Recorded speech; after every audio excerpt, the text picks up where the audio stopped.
December. 4 reasons I left lunch early today. 1. The cafeteria reeked of fish sticks, and it was starting to make me feel sick. 2. Amelia was droning on about whether she should get candy canes or snowmen painted on her fingernails at her next manicure appointment, and that it was starting to make me feel sick too. 3. Zora was preoccupied with writing a birthday wish list to send to her grandparents. Her winter trip to visit them in Jamaica is coming up, and her grandmother wants gift ideas since she'll be there on her birthday. 4. I had to go to the library to look for Mom's latest book recommendation, Dicey's Song. 5 people I saw when I got to the library. 1. Mrs. Otis, the librarian, quietly typing at her computer. 2 through 4. 3 sixth-grade boys whispering in the back corner. I knew 2 of them were named Lionel and James because they ride my bus, and other kids are always saying their names. I didn't know the 3rd kid. I'm quite sure none of them knew me. 5. Kate shelving books in the biography section. 3 things Kate loud whispered to me after she saw me. 1. Psst, hey Annie. 2. Are you here to hang out or to get a book? Answer, both really. 3. What book? At this point, Mrs. Otis looked up from her computer, so I shuffled over to Kate and told her I was looking for Dicey's Song. That's by Cynthia Voigt, she said. Go look in the V's. 2 things I saw when I looked in the direction Kate was pointing. 1. A tall shelf labeled Fiction S through V. 2. The 3 sixth-grade boys standing directly in front of it. 8 thoughts I had next. 1. Lionel James and the boy whose name I don't know are standing directly in front of the shelf I need to get to. 2. They don't look like they're moving anytime soon. 3. In fact, boy whose name I don't know just slid down, leaned against the bottom shelf, and started thumbing through a World Almanac. 4. Why is the World Almanac in the fiction section? 5. I wonder if Kate misshelved it. 6. Never mind about that. 7. I do not want to go over and ask those boys to move so I can look for my book. 8. I will just find another book. Actually, I said to Kate, I just remembered, I want to get this one instead. I bent down and grabbed the first book I saw, the biography of Dorothy Hamill. 3 questions Kate asked next. 1. Dorothy Hamill? Who's that? Answer. She was a famous ice skater in the 1970s with a famous haircut. 2. That's really the book you want? Answer. As I glanced over and saw that the 6th graders were still there, yep, this is it. 3. Can you wait here a second? Answer. Sure. I'll just be reading my book. Kate walked over to the fiction shelves and said, Excuse me, Frank. 2 boy whose name I now know is Frank leaned over and grabbed a book. 4 things I appreciated about Kate in that moment. 1. She figured out why I didn't want to go over to the fiction shelves. 2. She didn't laugh at me for it. 3. Unlike me, she didn't care about asking 6th grade boys to move so she could get a book. 4. She actually got me the book I wanted. And I could stop reading about the 1970s figure skating. Here you go, Kate said as she handed me Dicey's Song. Merry Christmas. 3 things that would be on my Christmas list if I thought my family could afford them. 1. A cell phone. 2. A puppy. 3. A canopy bed. 3 more realistic things I'm putting on my Christmas list. 1. A landline phone for my room. 2. A goldfish. 3. My own jar of peanut butter to eat by myself, scoop by scoop. A dream of mine for a long time, though Mom says it's gross. 5 things I figure I'll really get for Christmas. 1. A sweater. 2. Socks. 3. Art supplies. 4. Maybe the jar of peanut butter. 5. Maybe the old school phone. 4 things I actually got for Christmas. 1. A sweater. 2. Socks. 3. Art supplies. 4. Walkie-talkies. From Grandma Elaine. Grandma suggested that Ted and I could use the walkie-talkies to communicate with each other while we're in different parts of the house. I knew that would be tricky, seeing as how Ted was barely talking to me at all. I could tell he almost rolled his eyes when she said that. My 3 biggest Christmas disappointments. 1. No phone of any kind. 2. No fish. 3. Not even any peanut butter. Seriously? Ted's biggest Christmas disappointment? No concert tickets. Mom's biggest Christmas disappointment? Aunt Pen couldn't come because she was in London with her friends. That was one of my disappointments too. Dad's biggest Christmas disappointments. 1. He couldn't get the fire in the fireplace just right. He said it was because the wood was damp, but Mom was able to get it going pretty well once she gave it a try. 2. Grandma Elaine gave him a book called Gardening for Dummies, and he didn't seem amused by it. It's gotten to be kind of a joke between Mom and Grandma, how Dad is a city kid who doesn't know how to do stuff like build fires and grow plants. Dad laughed along with them at first, but I think he's getting tired of it. Dad's pet peeves. 1. Empty milk cartons returned to the fridge, usually by Ted. 2. Piles of unopened mail. 3. Globs of toothpaste in the bathroom sink. 4. Wasting napkins, tissues, printer paper, pretty much waste of any kind of paper product. 4 things I heard that night after I went to my room to draw with my new art supplies. 1. Mom in the kitchen singing along to Mele Kalaki Maka with Bing Crosby. 2.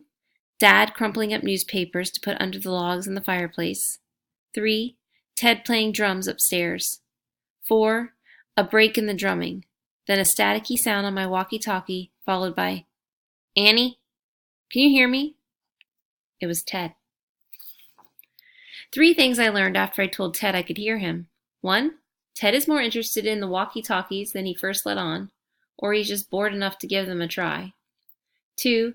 Ted is more willing to talk to me over a walkie-talkie than in person, although we were mostly just saying things like, "Can you hear me? I'm in the basement," and "Yes, I hear you. I'm upstairs." 3. The walkie-talkies work pretty well. 4 places we tried the walkie-talkies. 1. Ted in his room, me in mine. 2. Ted in Mom and Dad's room, me in the bathroom. 3. Ted in the living room, me in Mom's office. 4. Ted in the basement laundry room, me in the attic. That's when I saw my chance. I climbed into the attic crawl space off Ted's bedroom, with his permission this time, sat down with my legs crossed, and pressed the talk button on the walkie-talkie. "Ted, if you can hear me, can you come here so I can show you something?" He heard me. 3 things Ted said when I showed him the severance letter. 1. This means that Dad got fired. 2. We moved here because Dad lost his job in Brooklyn, not because of you. 3. Why didn't they tell us?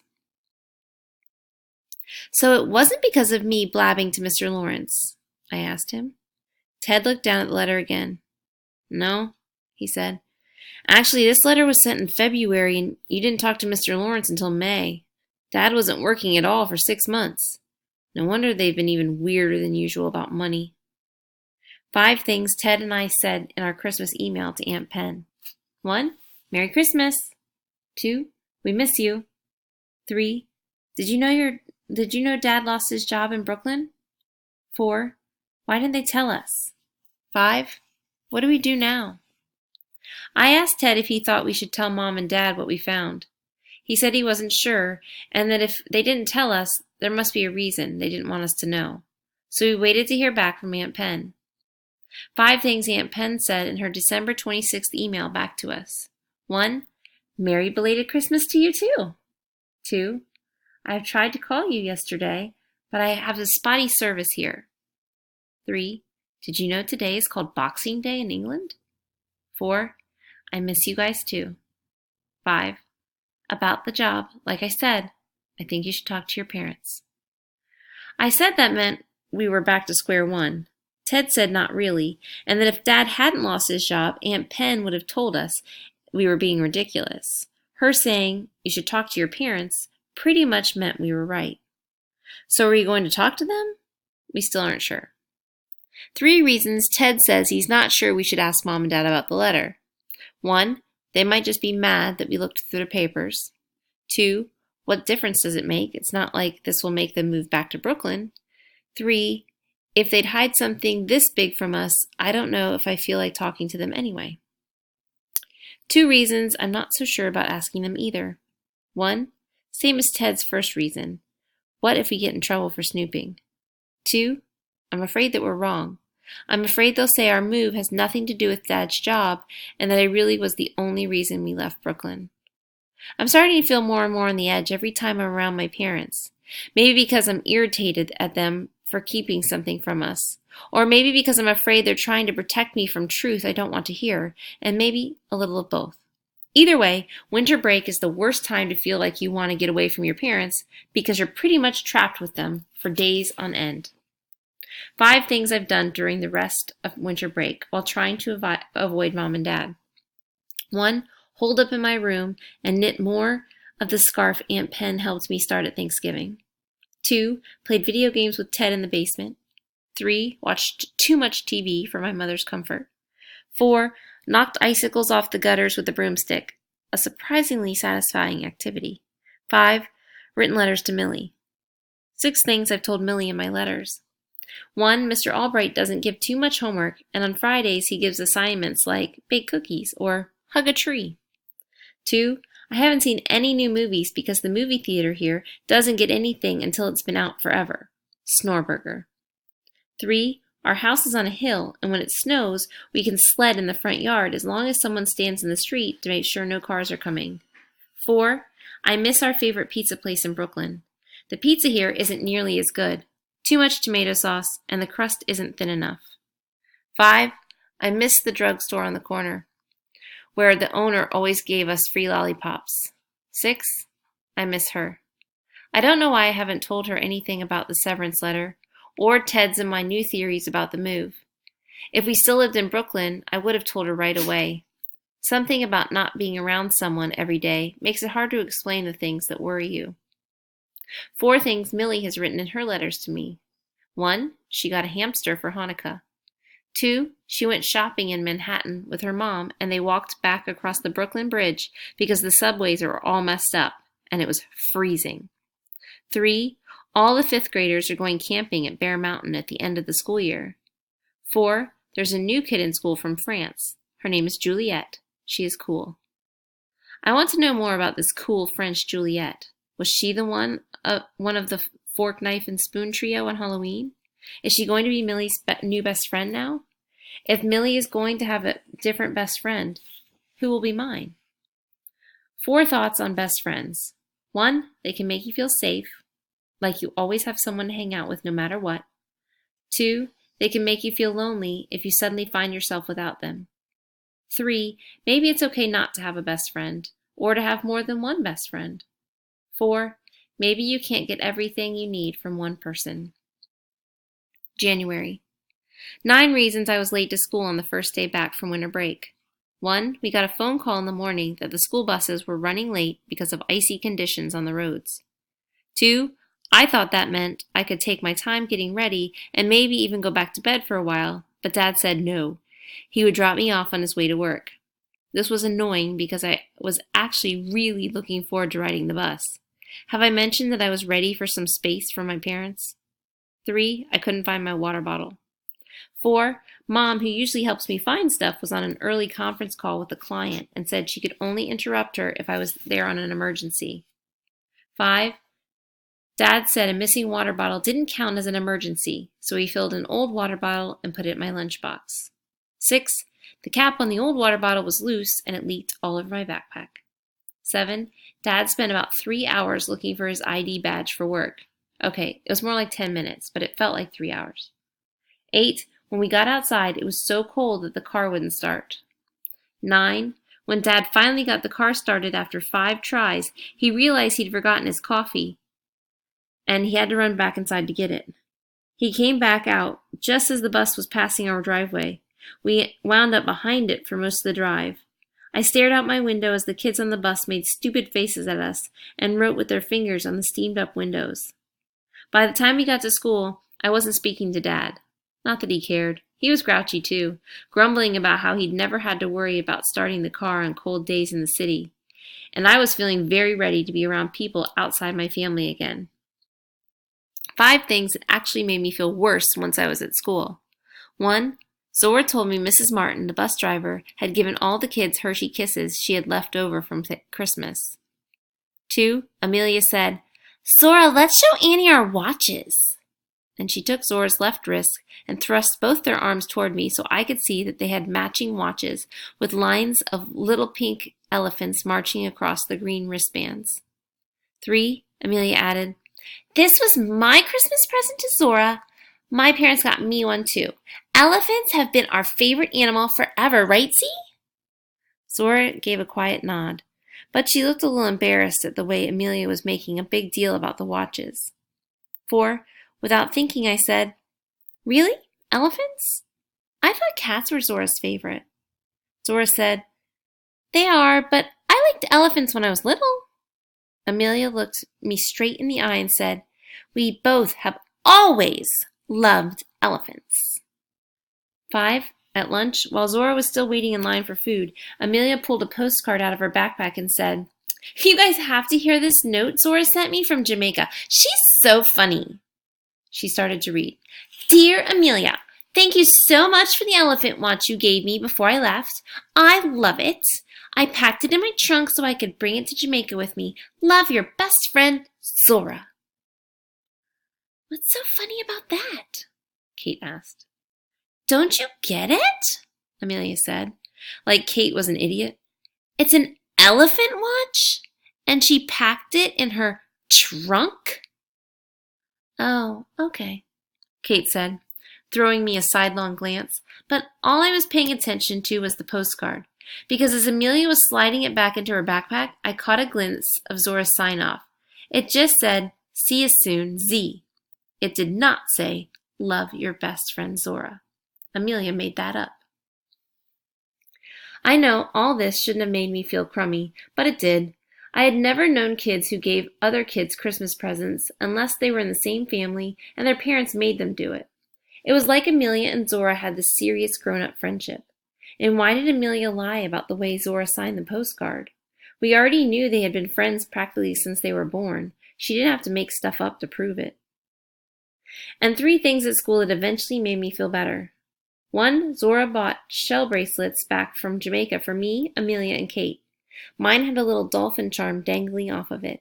Kate's had a starfish, and Amelia's had a seahorse.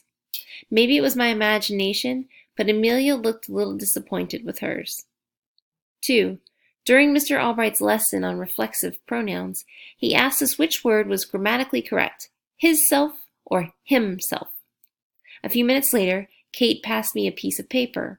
On it, she had drawn a coiled-up snake with sunglasses and arched eyebrows, and under it was written, his-self. She also wrote, hang out after school today? 3, at lunch I called Mom and asked if I could go home with Kate, and she said it was okay as long as we did homework. Weird things I've always wondered. 1, what it would be like to spin in the clothes, with the clothes inside a dryer. 2, who I would be if my parents had married other people. 3, whether people actually see things the same way. Like, do things that look blue to me look red to other people? And if so, how would we ever know? 4, if I had done one thing differently today, like tie my left shoe before my right one, would it have somehow made my whole life different, or even changed the world? 5 things Millie and I used to do on cold days in Brooklyn. 1, go ice skating at the outdoor rink in Prospect Park. 2, find snow in the park that no one had walked in yet, and write our names in it with a stick. 2, sit by my living room window and count how many people slipped on the icy sidewalk. 4, put broken crayons on wax paper on the top of the radiator cover to Millie's bedroom and see how long it took for them to melt. We learned the hard way that we had to use wax paper. The rainbow blob stain on the radio cover was proof of that. Oops. 5, read my mom's high school yearbook. I know this sounds boring, but Mom's yearbook is hilarious. Everyone had gigantic hair. Millie liked to quiz me by covering up the names and seeing how many people I could identify. It was a lot, partly because of my crazy memory, and partly because I had spent many cold and rainy days with that yearbook. 24 things to do after school on a frigid day in Clover Gap. 1, try not to fall off the bus seat, which is too crowded because everyone is carrying backpacks and wearing parkas. 2, walk from the bus stop using little chicken steps so you don't slip on the ice. 3. Write your name in the snow, or make a snow angel, just about anywhere you want. There's a lot more undisturbed snow in Clover Gap than there was in Prospect Park. 4. If you're lucky, you will be with a friend like Kate, and she will help you make snowballs to use against the older neighbor kids who got home before you did. 5. Yell, "Run!" to Kate when she reaches the steps in front of her house because the older kids are hiding behind a bush and throwing snowballs. 6. Throw snowballs back at the offending kids and run inside, slamming the door behind you. 7. Watch through the window as offending kids restock their snowballs for later. 8. Poke around in Kate's pantry until you find satisfactory snacks. 9. Go outside and collect a bowl full of clean snow. 10. Make snow cream. Mix the snow with cream, sugar, and vanilla. I had never tried this, probably because clean snow is harder to come by in Brooklyn. 11. Eat the snow cream. 12. Discuss different businesses you could start. 13. Decide that the best options for new businesses are used bookstore and private investigator service. 14. Have a third snack. 15. Hear Kate's babysitter's 5th reminder about homework. 16. Start homework. 17. Talk about who in our class has crushes on whom. If Mr. Albright were reading this, he would be happy that I remembered to use whom there. 18. Do a little more homework. 19. Ask Kate questions about people in school. More on that later. 20. Practice writing our names in bubble letters. 21. Say goodbye to Kate because her babysitter says we aren't getting enough homework done and it's time to leave. 22. Call Mom and ask her to pick me up. 23. Go home and finish homework. 24. Bug older brother. One good thing about that severance letter, after I showed it to Ted, he blamed me a lot less for our move to Clover Gap. I was definitely feeling more and more awkward around my parents as I wondered what they weren't telling us. Like, how serious were our money problems really? And were things okay with their jobs now? But at least things between Ted and me were almost back to normal, which meant we talked more, and also, I wasn't afraid to bug him like I used to. 10 great ways to annoy an older brother. 1. If his bedroom closet door is closed, stand in the doorway with your arms and legs braced against the side of the door frame. When he opens the door, you'll give him a heart attack. It's worth the wait. 2. Sing. Sing whatever you want. Anything will annoy him as long as it's coming from you. 3. If possible, change the song lyrics so they involve a girl you suspect he likes. 4. Sit directly beside him when he's watching TV. 5. Stand in front of the screen while he's playing a video game. 6. Look at him during meals. 7. Call him a cute nickname. In this case, it works particularly well since Ted hates his cute nickname, which of course is Teddy. 8. Lean over ever so slightly toward his side of the back seat when you're in the car. 9. Put heart stickers on his notebooks. 10. Mimic everything he says. Sure, it's immature, but so are brothers. 5 things I like about Kate. 1. She kept humming even after the flying underwear incident. 2. She taught me the sign language alphabet she learned when she was in the play The Miracle Worker, and she uses it to send me secret messages across the room, like B-O-R-I-N-G. Oh, boring. So I taught her S-N-O-R-E-B-U-R-G-E-R, Snorburger. 3. Like me, she isn't great at kickball, but she doesn't seem to care. 4. Also like me, she notices a lot about other people, which comes in handy when I have questions about kids at school. 5. She asks me a lot of questions about Brooklyn. What was my school like? Did I ride the subway? Who were my friends there? It's easy to talk to her. 3 questions I asked Kate after school. 1. Why is Zach always jumping and trying to touch the tops of door frames? Answer. He has a younger brother who's grown an inch taller than him in the past year. I think Zach hopes all the jumping will help him grow. 2. Why does Charlie wear hats all the time? Answer. Not sure. He might be insecure about his ears. 3. Does Amelia not like me? Answer. She doesn't not like you, but she and Zora have been friends for a long time. Amelia can be possessive of her. That one I was starting to figure out for myself, but it was good to hear it from someone else. 4 things I imagine would count as big problems for Amelia. 1. Round pencil shortage. 2. Late Monday night, discovering her Tuesday outfit is in the dirty laundry. 3. Sub toe. 4. Chipped nail polish. 4 things that are currently big problems for me. 1. Worrying that Amelia hates me. 2. Worrying that my parents will always be stressed about money. 3. Wondering why my parents lied about the reason we moved here and feeling like I can't trust them. 4. Making sure I have enough friends. 3 dreams I have about Brooklyn.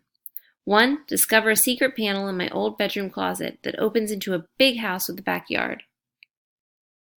2. I'm playing wall ball in my old school playground when all the walls disappear and standing behind it are all the kids in my new class.